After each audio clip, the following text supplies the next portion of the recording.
우리가 창세기 말씀을 계속 살펴보고 있는데 창세기 18장에서 아브라함을 방문한 하나님과 천사들은 1차적으로 아브라함에게 방문한 목적을 아브라함과 사라에게 아들을 지금까지 약속하셨던 그 아들을 주시겠다는 그 언약을 확인하기 위해서 오셨다는 것을 보여주게 됩니다.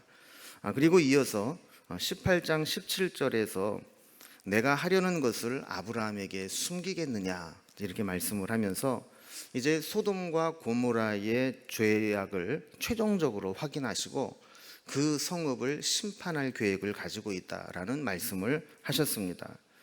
이 말씀을 들은 아브라함은 할 수 있는 만큼 하나님께 협상하듯이 결사적으로 기도하면서 이 소돔의 멸망을 막아보려고 했습니다. 왜 그랬을까요?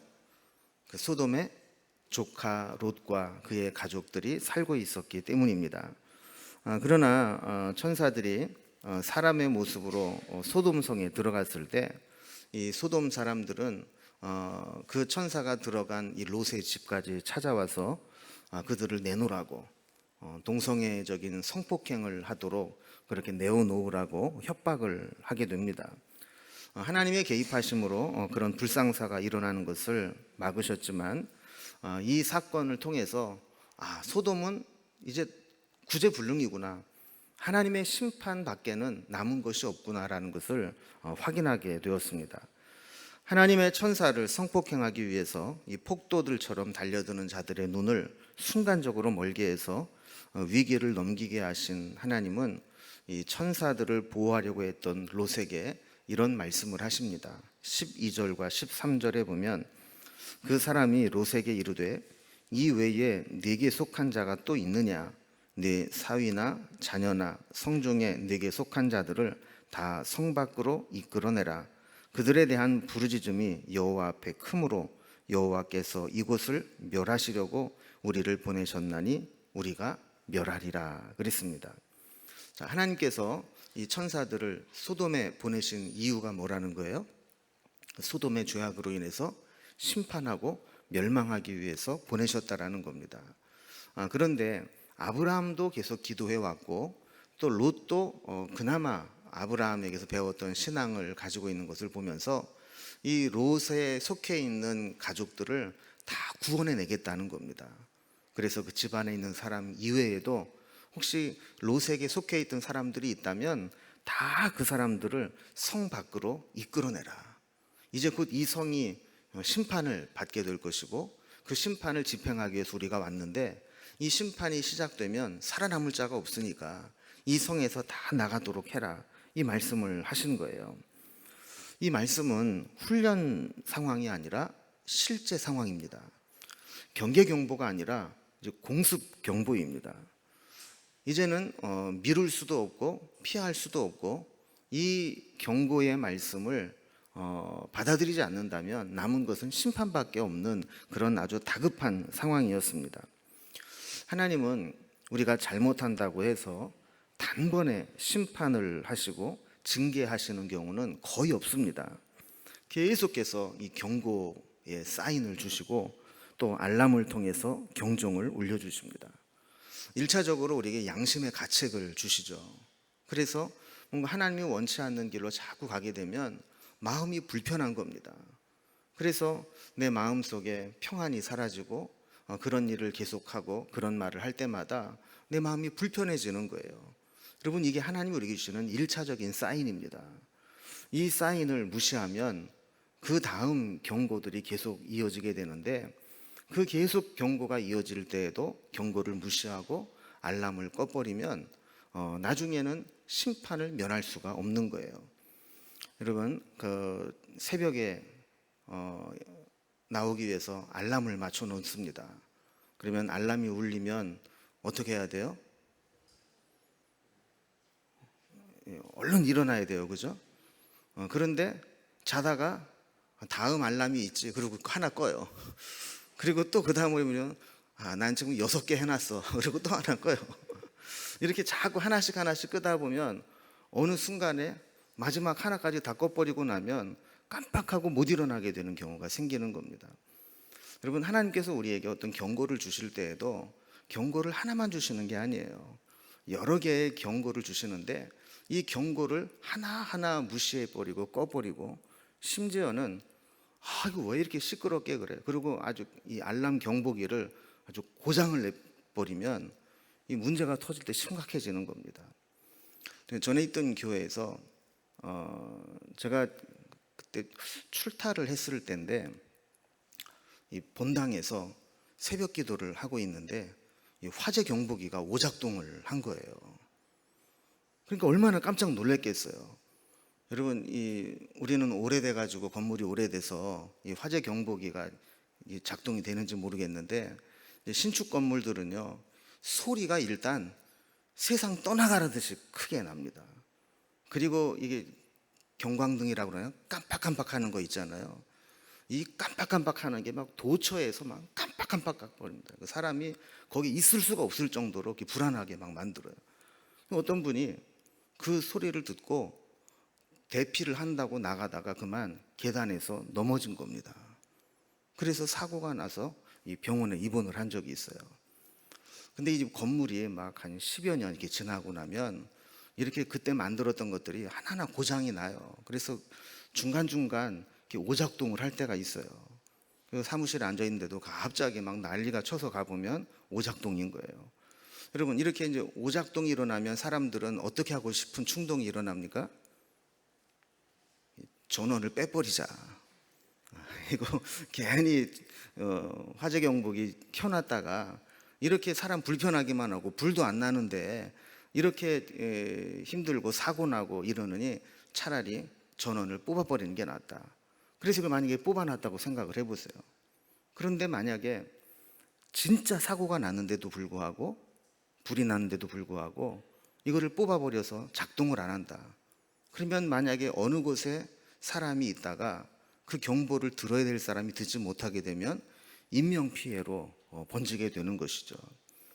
여러분, 우리도 마찬가지입니다. 하나님께서 우리에게 경고의 알람을 울려주시는데 때로는 그 알람이 한 번 울려가지고 심판이 임하는 게 아닙니다. 그런데 사람들은 오해를 하죠. 이거 뭐 알람이 울렸는데도 별일 없네. 그리고 알람을 무시해버려요. 그리고 이제 점점 알람의 강도가 이제 세지는 거죠. 처음엔 아까 말씀드린 것처럼 양심의 가책이 생겨요. 마음이 막 불편해요. 그리고 뭔가 막 그런 일을 행할 때 불안해요. 그러다가 하나님께서는 때로 말씀을 통해서 그걸 직접적으로 나에게 내 심령을 콕 찌르실 때가 있어요. 그래서 말씀에 귀를 열어놓고 있다 보면 자기가 고민하고 자기가 양심의 가책을 받던 것들을 말씀을 통해 딱 드러나게 되면 이게 진짜 내가 이제는 고쳐야 되겠구나, 이런 생각을 하게 되죠. 자, 그런데도 불구하고 이 알람을 또 꺼버리게 되면 때로는 주변에 있는 사람들이 나에게 지나가는 말로라도 그런 말을 툭 던지게 됩니다. 너 그렇게 살지 마. 너 그거 잘못된 거야. 그리고 이것도 만약에 무시해버리게 되면 하나님께서는 때로 내 앞길을 막으시거나 또 예기치 않았던 문제들이 터지게 만들면서 이게 내가 지금 잘못 가고 있구나 라는 것을 깨닫게 되죠. 자, 그런데 이렇게 하나님께서 우리에게 크고 작은 사인과 알람들을 계속해서 주실 때 처음에 그 알람이 울렸을 때 아무 일도 안 일어났다고 해서 이건 뭐 별것도 아니구나 라고 생각하고 무시해버리게 되면 나중에 마지막 알람이 울렸을 때 그것을 깨닫지 못하게 되고 심판을 받게 되는 경우가 있게 된다라는 겁니다. 오늘 이 소돔과 고모라에 임했던 하나님의 심판의 경고도 마찬가지였습니다. 이제 저들에게는 양심도 무뎌지고 그 집단 양심이 무뎌져 버린, 그래서 지난 시간에도 말씀을 드린 것처럼 어른이나 애들이나 할 것 없이 다 새로운 사람이 왔으니까 우리가 동성애적인 강간을 하도록 내놔라, 이렇게 하는 그런 지경까지 이르게 된 것이죠. 자, 이런 상황이 벌어지는 가운데 오늘 이런 경고를 받았을 때 어떻게 반응하는가라는 모습을 살펴보면서 우리의 신앙의 태도를 점검해 보는 시간을 가지려고 합니다. 자, 첫 번째로 하나님의 경고를 받았을 때 이 경고를 농담으로 여겼던 롯의 사위들이 있었습니다. 천사들로부터 이 소돔의 멸망 소식을 들은 이 롯은 천사의 말대로 딸들과 결혼할 사위들을 불러서 이야기를 합니다. 14절에 보면 여호와께서 이 성을 멸하실 터이니 너희는 일어나 이곳에서 떠나라 했어요.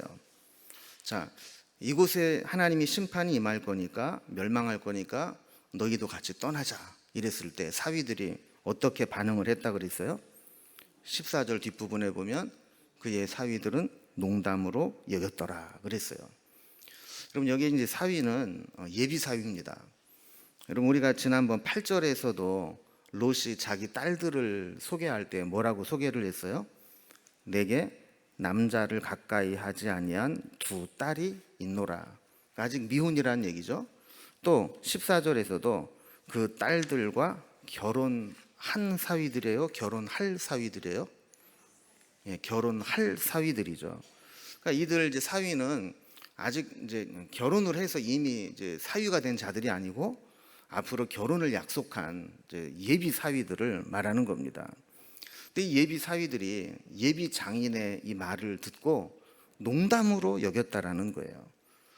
농담으로 여겼다라는 말의 어원적인 의미는 웃음으로 받아 넘겼다 이런 뜻이에요.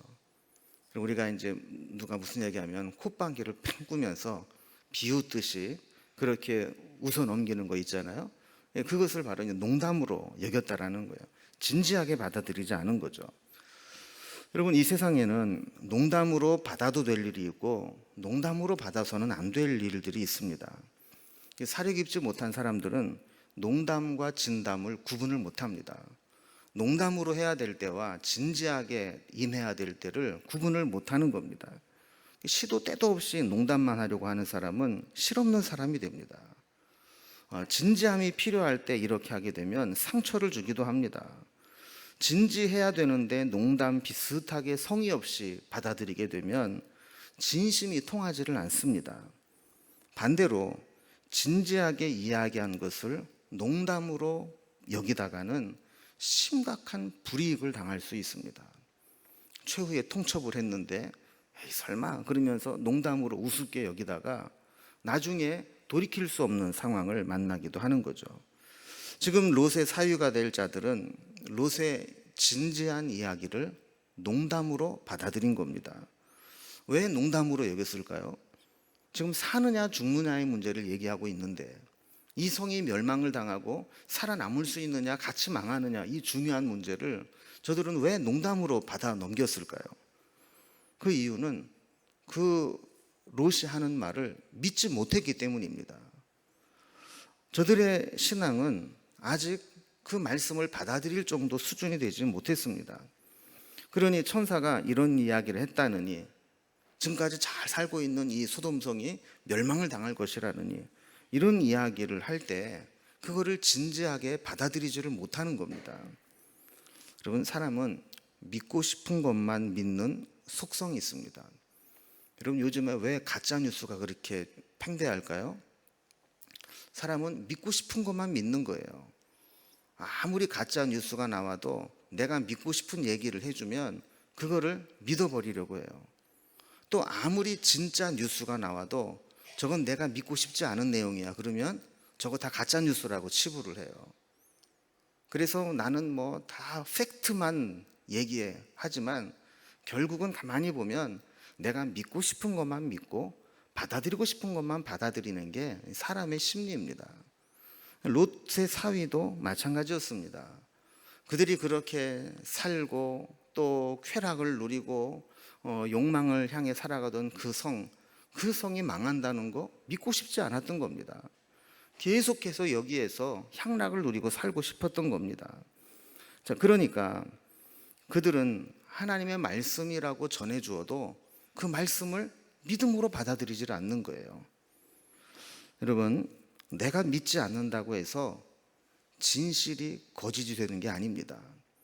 내가 받아들이지 않는다고 해서 진리가 사라지는 게 아닙니다.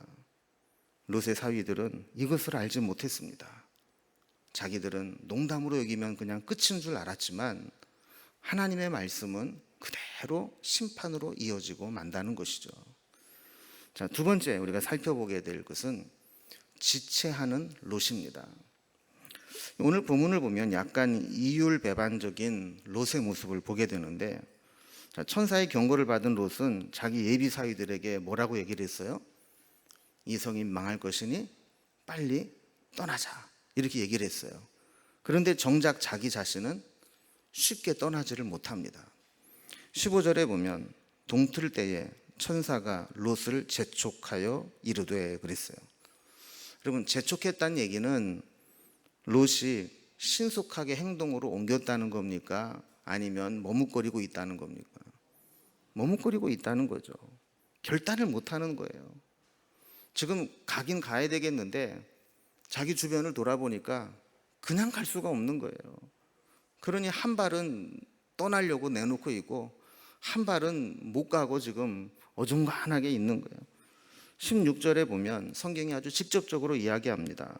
그러나 롯이 지체하매, 계속해서 망설이고 있는 겁니다. 여러분 보세요. 우리가 이제 지난주에 설교를 듣고 오늘도 설교를 들으니까 이게 시간적으로 엄청 오래된 것 같지만 사실 그 지난주에 살펴보게 된 그 19장 이 앞부분에 보면 그 전날 롯은 어떤 경험을 했습니까? 자기 집에 찾아온 손님을 내놔라, 내가 그들에게 간섭하리라, 이러면서 성폭행을 하겠다고 하는 그 장면을 목격했잖아요. 여러분, 그렇다면 이 동네는 살 동네가 못 되는구나, 하나님의 심판이 임하는 곳이라면 빨리 떠나야 되겠구나, 이런 생각을 해야 정상이잖아요. 그런데 롯은 그거를 못하고 있었다라는 겁니다. 왜 롯이 이렇게 주저했는가? 크게 두 가지를 살펴볼 수 있는데, 첫 번째 가능성은 롯 역시 하나님의 심판에 대해서 온전히 믿지 못했다는 거예요. 여러분, 사람이요, 내가 어떤 이야기를 막 할 때 상대방이 막 동조를 해주면 내가 말하는 것에 확신이 생기죠. 그런데 내가 무슨 얘기를 하는데 상대방이 아주 콧방귀를 뀌고 반대로 그냥 세게 나오면 내가 잘못 생각한 건가? 내가 잘못 알고 있는 건가? 이런 생각을 할 수 있어요. 그러니까 지금 롯은 천사로부터 이 성이 망할 것이다, 너와 네 식구들과 또 내게 여기 있지 않은 자들이라도 너에게 속한 자가 있으면 다 데리고 떠나라 그랬을 때 롯은 처음에는 이 말씀을 믿으려고 했던 것 같아요. 그래서 예비 사위들까지 불러서, 야, 너도 이제 정혼을 한 사위고 이제 우리 집 사위가 될 텐데 같이 여기를 떠나자, 그 길만이 살 길이다. 그랬을 때 만약에 이 사위들이, 예, 장인어른, 우리가 열심히 준비해서 빨리 떠납시다, 이랬더라면 바로 떠났을지 몰라요. 근데 농담으로 여기는 거예요. 하고는, 아이고, 우리 장인어른 저런 집안에 내가 장가를 가서 해야 되겠나, 이러면서 아주 세게 나오니까 이 롯도 마음이 흔들렸던 것 같아요. 내가 잘못 알았나?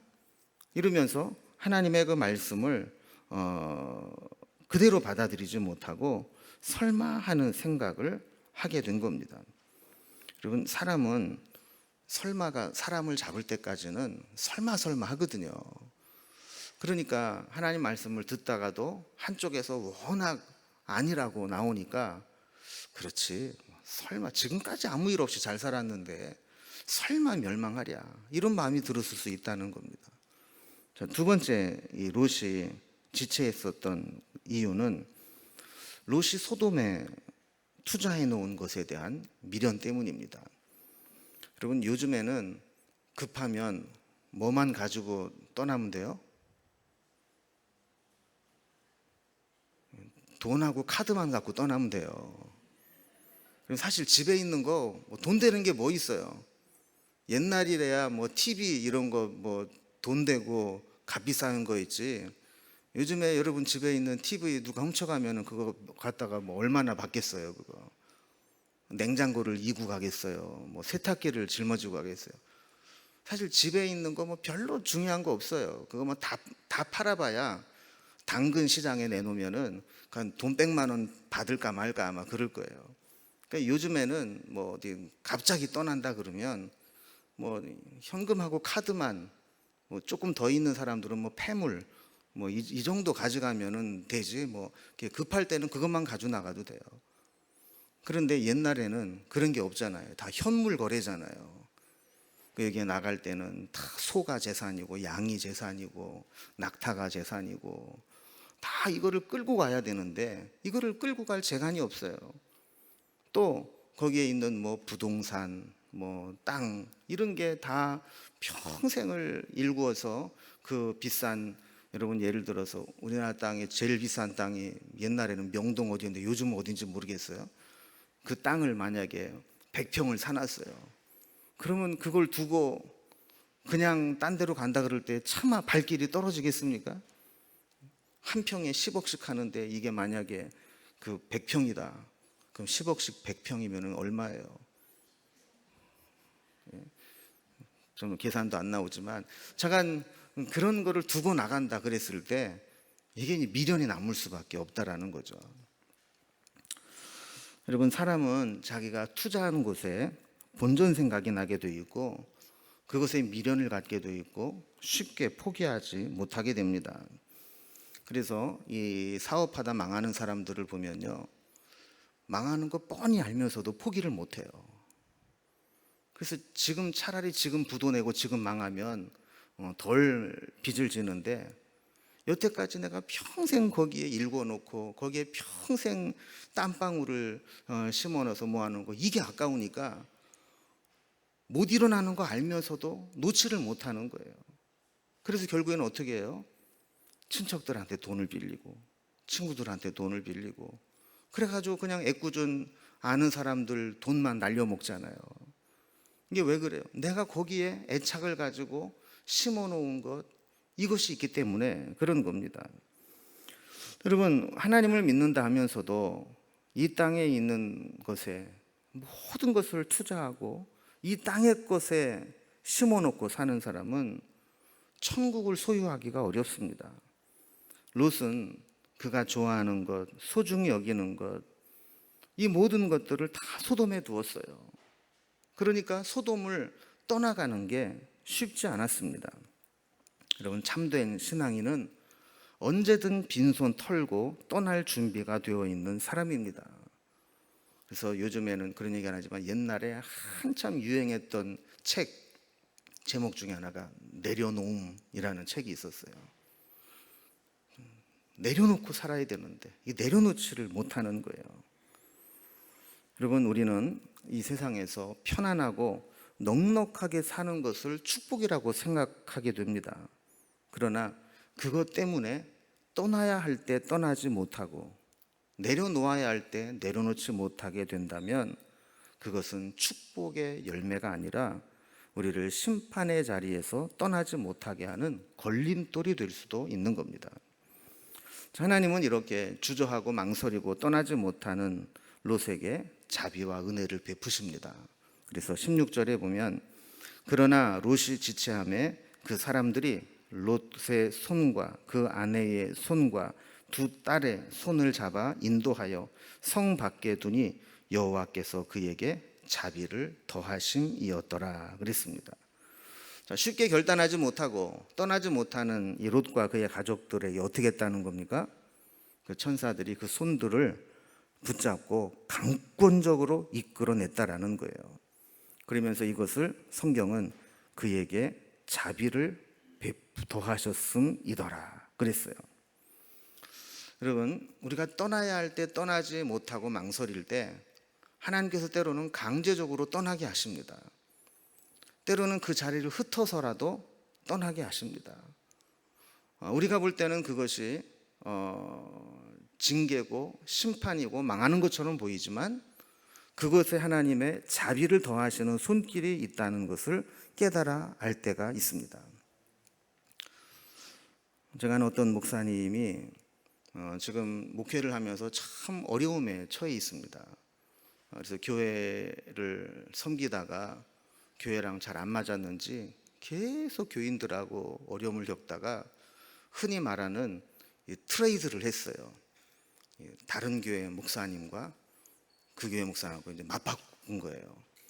그래서 3년이 됐는데 맞바꾼 교회에서도 또 싫다고 연임 청원을 안 해주는 거예요. 3년이 됐는데 죽어도 못 해주겠다, 나가라, 이렇게 된 거예요.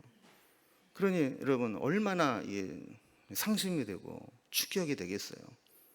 또 뭐 목사야, 그 내가 뭐 감당하지, 이럴 수 있지만 그런 과정을 다 지켜봐야 되는 사모님이나 자녀들의 입장에서 보면 그 뭐 잘 돼서 이사를 가고 임지를 옮기는 것도 사실 이사를 가고 정든 지역을 떠나는 게 쉽지 않은데, 이렇게 갈 곳도 정해져 있지 않은 상태에서 내몰리듯이 나가야 될 때 그 자녀들이 얼마나 마음에 상처가 되겠어요. 그래서 이 자녀들의 눈치를 보면서 이제 그 이야기를 뭐 교회에서 공동의회에서 있었던 일이니까 다 알게 되고 그런 상황인데, 이 딸이 믿음이 아주 좋더라고요. 그 딸이 아버지한테 이런 얘기를 했대요. 아빠, 이 교회에서 목사 연임 청원이 끝난 것이지 사명이 끝난 게 아니야. 그러면 애가 한 얘기인데, 제 그 얘기를 딱 듣는데 막 소름이 막 돋는 거예요. 야, 어떻게 애 입에서 저 이야기가 나올까? 어떻게 보면 평신도 입에서 목사에게 그런 말을 하는 거잖아요. 딸이 아빠 목사에게, 아빠 걱정하지 마. 이 교회에서 목사 연임 청원이 끝난 거지 아빠 사명이 끝난 게 아니야. 그러면서 이 목사님이 그런 얘기를 하는 거예요. 자기는 사실은 또 이 목회를 하면서 이렇게 어려움을 겪어서 목회를 그만둘까도 생각을 했다는 거예요. 그런데 딸의 그 얘기를 듣고 다시 이 용기를 얻게 되었다, 그런 이야기를 하는 것을 들었어요. 여러분, 하나님께서 우리를 인도하실 때 때로는 우리에게 내가 그렇게 좋아하는 곳을 흩으셔서 그곳에서 끄집어내실 때가 있어요. 내가 머뭇거리고 안 나오고 버티고 있으니까 억지로라도 손을 끌고 그 자리에서 나오게 하실 때가 있어요. 우리가 볼 때는 그것이 망하는 것처럼 보이고, 그것이 내가 가지고 있었던 기득권과 내가 누리고 있었던 축복을 포기하는 것처럼 보이지만, 여러분, 그것이 살 길이고 그것이 구원의 길이라는 겁니다. 만약에 롯이 그 소돔이 좋다고 해서 그것을 나는 못 나오겠다고 계속해서 머뭇거리고 있다가 심판이 임하게 된다면 어떻게 되겠어요? 그냥 망하고 죽는 거 아니겠습니까? 자, 이렇게 해서 소돔에서 롯은 끌려 나오게 됩니다. 그런데 롯은 아직도 온전히 말씀에 순종을 못했습니다. 17절 말씀에 보면 그 사람들이 그들을 밖으로 이끌어낸 후에 이르되 도망하여 생명을 보존하라. 돌아보거나 들에 머물지 말고 산으로 도망하여 멸망함을 면하라 그랬어요.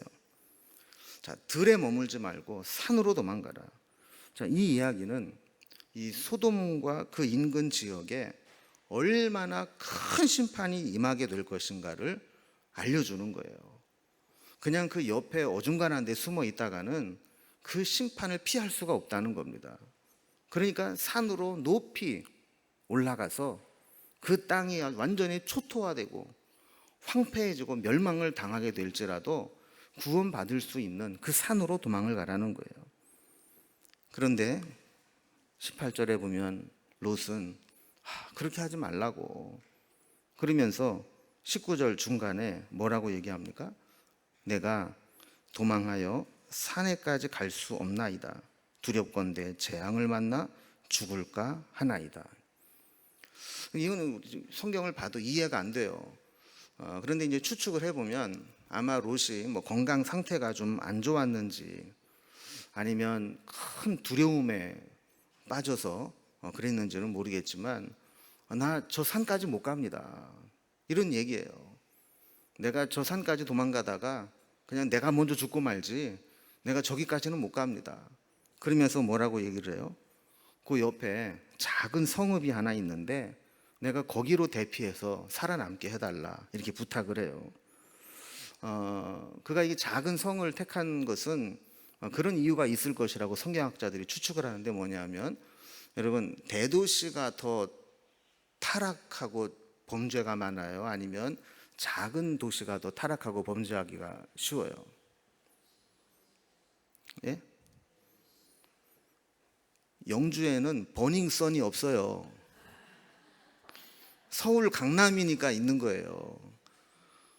그러니까 이 소돔과 같은 이 도시국가, 이 대도시에는 하나님의 심판이 임해도 마땅하다 싶지만, 저 작은 동네에서, 시골 동네에서야 뭐 무슨 하나님의 심판을 받을 만한 일이 있을까? 그러니까 저기는 심판이 안 임할 거야. 그러니까 나 그냥 저기 작은 동네 거기 가서 좀 숨어 있을게요. 이렇게 얘기를 한 거예요. 그래서 이제 그곳의 이름이 나오는데 22절에 보면 그곳 이름을 뭐라고 그랬어요? 소알. 근데 소알 밑에 각주에 보면 이 소알의 뜻이 뭐라고요? 자금. 그러니까 저 작은 동네였다라는 거죠. 그곳으로 가게 해달라는 거예요. 근데 하나님은 이러한 롯의 요청을 받아주십니다.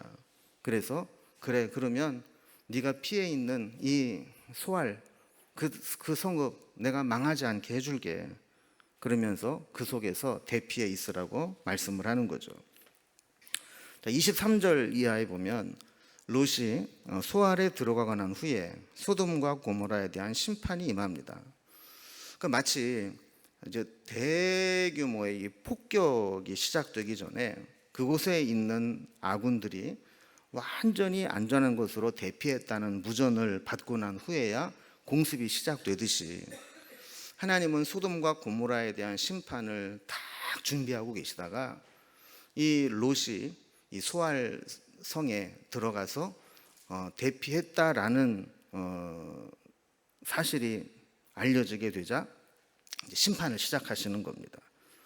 그래서 작전 명령, 소돔 고모라 멸망 작전, 심판 작전 개시 타이밍은 해가 도준 후 이렇게 된 거예요.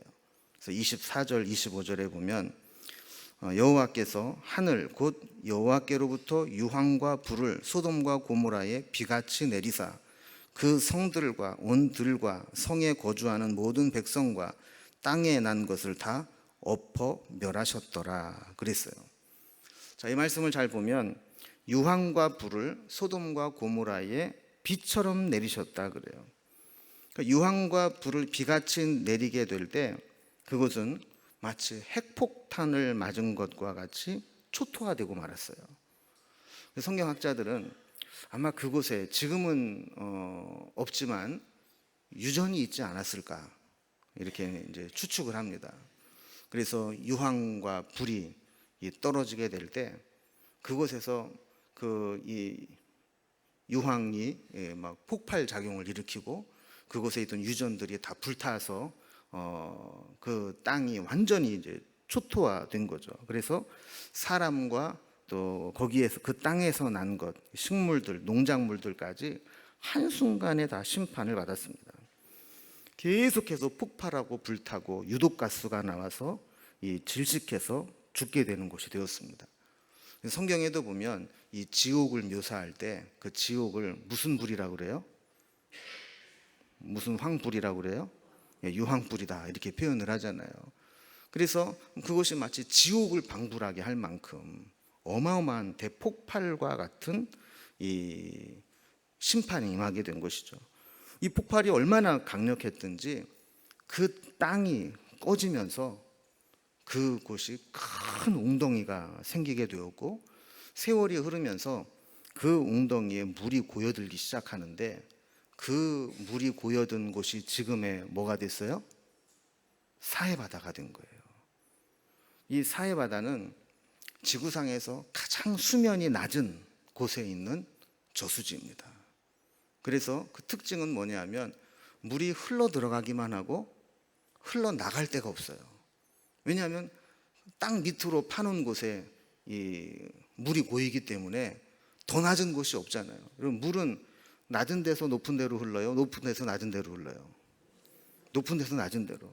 그런데 저 밑에 낮은 곳에 물이 고여 있으니까 더 이상 낮은 곳으로 흘러갈 데가 없으니까 들어오기만 하고 나갈 데가 없어요. 그리고 그 지역에는 암염들이 있어요. 그러니까 바위 속에 염분이 있는 것이죠. 이 물들이 계속 흘러가면서 이 염분이 그곳으로 흘러 들어가게 됩니다. 그리고 뜨거운 태양볕 아래서 물은 계속 증발을 합니다. 그래서 이 사해 바다는 염도가 너무 높아서 생명체가 살 수 없는 그런 죽음의 바다다. 그래서 염해라고도 부르고 사해라고도 부르게 되는 것이죠. 그래서 우리는 지금 사해 바다 그러면 그냥 생각을 하지만 사실은 사해 바다가 생겨나게 된 이 과정을 보면 그곳에 소돔에 엄청난 하나님의 심판, 유황과 불이 비같이 내려서 그곳을 막 폭발을 하고 다 불태우고 큰 웅덩이를 만들어서 마치 원자 폭탄 떨어진 것과 같은 그러한 심판의 장소가 되었다라는 겁니다. 자, 이런 곳에서 구원을 입게 되었습니다. 마지막 세 번째로 살펴볼 것은 이런 현장에서 뒤를 돌아다 보았던 롯의 아내입니다. 자, 이런 심판의 와중에서 롯의 아내는 미련을 버리지 못했습니다. 그래서 26절에 보면 롯의 아내는 뒤를 돌아보았으므로 소금 기둥이 되었더라 그랬어요. 자, 아까 살펴본 17절 말씀에 보면 롯에게 돌아보거나 들에 머물지 말라 그랬는데 이 강력한 이 불과 이 유황이 비같이 내리고 막 대폭발이 일어나고 막 땅이 꺼지고 이러한 소리를 들었던 롯의 아내는 그만 뒤를 돌아보고 맙니다. 단지 그걸 쳐다봤다고 죽은 건 아니에요. 이따가 우리가 이제 27절 이하에도 보겠지만 아브라함도 거기를 쳐다봐요. 그걸 쳐다봤다는 게 중요한 게 아니고 그 마음에 미련이 남아 있다는 겁니다. 그 소돔에 대한 미련, 물질에 있는 곳에서 마음이 있잖아요. 또 내 이 욕망이 있는 곳에 마음이 있습니다. 그것을 끊어버리는 것 쉽지 않습니다. 내가 마음을 두고 미련을 버리지 못하면 언젠가는 그곳으로 다시 돌아가게 됩니다. 하나님이 돌아보지 말라는 것은 다시는 그곳으로 돌아갈 빌미를 두지 말라는 거예요. 여러분, 사람은 항상 보는 것 때문에 시험을 받고 유혹을 받습니다. 안 보면 생각이 안 나고 안 보면 모르는 거예요. 그런데 보면 또 미련이 생기고 또 마음이 가고 이렇게 되는 거죠. 그러니까 절대로 보지 말라 이렇게 말씀을 한 겁니다. 여러분, 우리는 돌아갈 수 없는 강을 건넌 자들입니다. 신앙인들은 세상으로 향한 루비콘 강을 불태우고 건너온 자들입니다.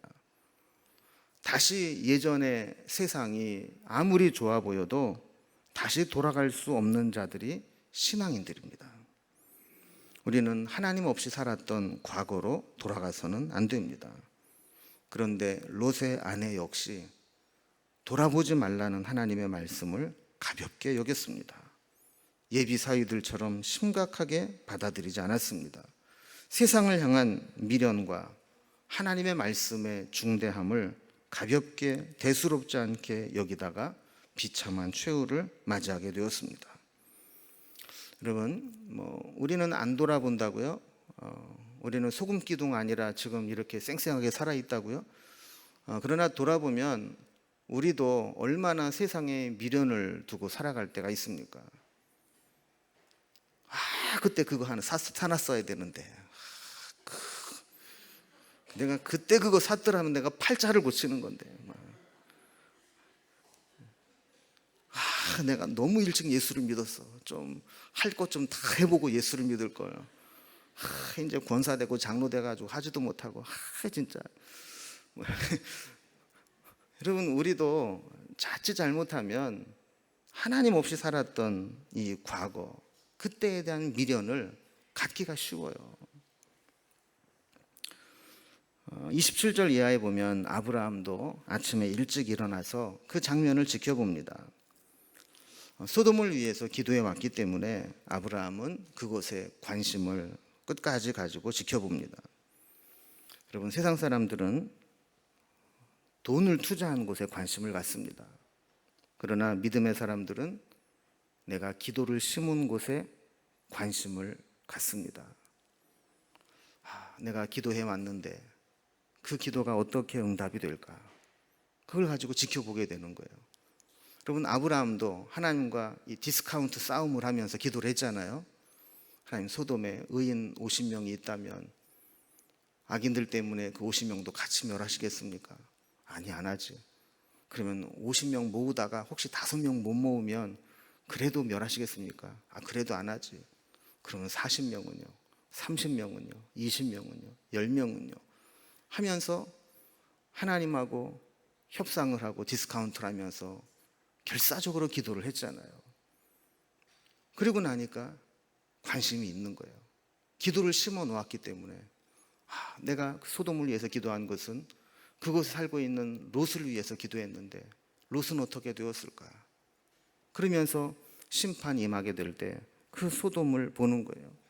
그랬더니 소돔과 고모라는 연기가 옹기가마의 연기같이 치솟음을 보게 되었다 그래요.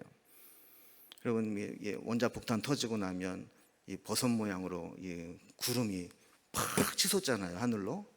그러는 것처럼 그 소돔과 고모라의 이유황불이 내리면서 대폭발이 일어나면서 그 연기가 하늘로 그냥 확 치솟는 걸 보는 거예요.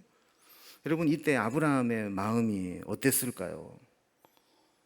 심판이 임했구나. 롯은 무사히 탈출했을까? 그의 식구들은 무사히 구원을 받았을까? 그런 마음으로 바라보았을 거예요. 오늘 말씀의 결론입니다. 29절에 보면 뭐라고 말씀합니까? 하나님이 그 지역의 성을 멸하실 때, 곧 롯이 거주하는 성을 엎으실 때에 하나님이 아브라함을 생각하사 롯을 그 엎으시는 중에서 내보내셨더라 그랬습니다. 여러분, 여기에서 우리가 생각해 봐야 될 것은 롯이 자기 믿음으로, 자기 기도로 구원을 받았나요? 그렇지 않았어요. 아브라함의 기도로 구원을 받았어요.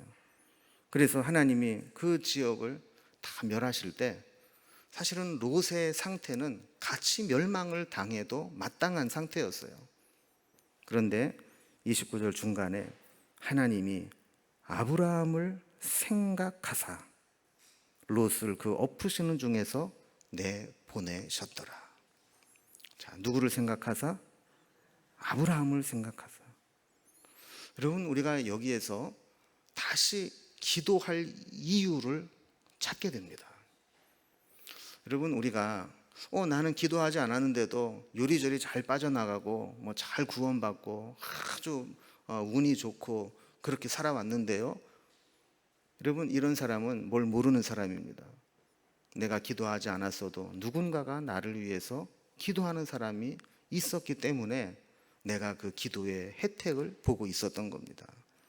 아브라함이 조카 롯을 위해서 그렇게 기도할 때 하나님은 그 기도한 아브라함을 생각해서라도 롯을 죽게 만들 수 없고 그 멸망의 자리에 둘 수가 없었던 거예요. 여러분, 우리가 기도해야 된 이유가 여기 있습니다.